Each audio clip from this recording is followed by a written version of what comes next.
আসসালামু আলাইকুম viewers, welcome to টুনিস world. আজকে আমরা একটা মজাদার রেসিপি নিয়ে হাজির হয়েছি।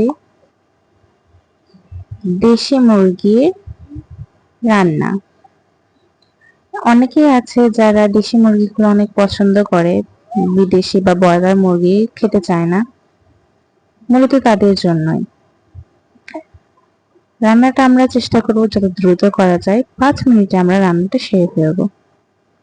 অনেকে আছে যারা মুরগির মাংস ছাড়া অন্য কোনো মাংস খেতে চায় না, আবার বিশেষ করে দেশিটা বেশি পছন্দ করে থাকে।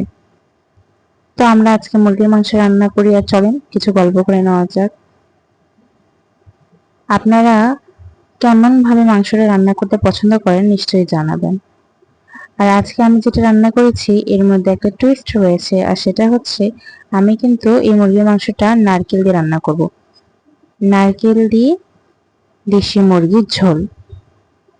তো চলুন রান্না করতে করতে কিছু গল্প করে নিই। আমার রান্নার প্রস্তুতি প্রায় নেওয়া হয়ে গেছে, আমি এখন মেখে তুলে দিচ্ছি। অনেকে এমন একটা সময় ছিল আমার, যখন আমি কিন্তু রান্না, বিশেষ করে এইসব মাংস রান্না কিন্তু আমি পারতাম না। ইনফ্যাক্ট আমি কোনো রান্নাই জানতাম না। তো সারা জীবন না জানলে তো হবে না। জীবনে এমন একটা সময় আসে যখন না পারা অনেক কিছুই পারতে হয়, শিখতে হয়।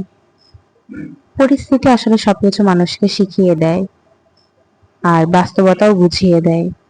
আমি রান্না বান্না জানতাম না। আমি যতদিন আমার বাবার বাসায় থেকেছি, আমার বাবা কখনো আমাকে রান্না বান্না করতে দেয়নি, এবং সবসময় বলেছে যখন পরের বাড়ি যাব তখন তো এসব করতেই হবে, রান্না বান্না।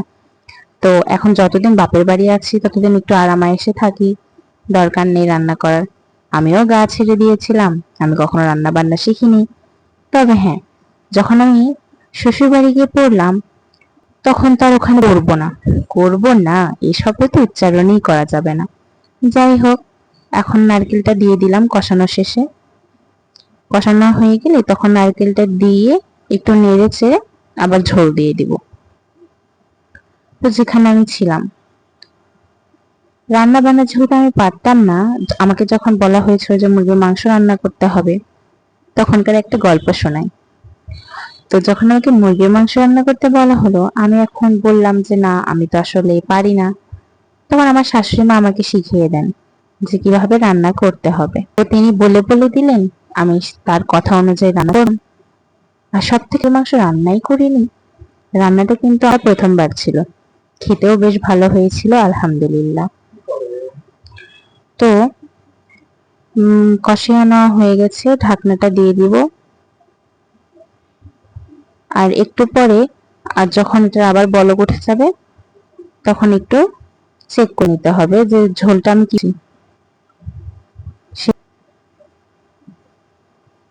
তো আমি পাতলা ঝোলই রেখেছি, খুব বেশি পাতলাও নয় আবার খুব বেশি। তো যে গল্পটা শোনাচ্ছিলাম, এমন একটা সময় প্রায় অনেক নেই, এখন আমি পারি।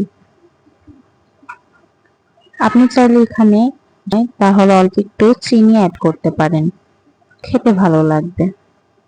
তাই যদি আপনি চান, যদি মিষ্টি খেতে ভালো, সামান্য দিলেই এটা একটু মিষ্টি ভাব চলে আসবে। যদি হয় তারপরে ঝোল দিয়ে নিলাম। দিয়ে এটা আমার সর্বশেষ ঝোল দেওয়া ছিল, আর আমি কোনো পানি অ্যাড করব না। বাস এখন এটা বলক উঠে গেলে, বলকটা ওঠানোর জন্য আগে একটু ভালো করে নেড়ে চেড়ে নিই। এখন আমি এটা ঢাকনা দিয়ে দিব এবং বলক ওঠার জন্য অপেক্ষা করব। তাহলে আমার রান্না রেডি। আমাদের রান্না প্রস্তুত। ধন্যবাদ। আল্লাহ হাফিজ।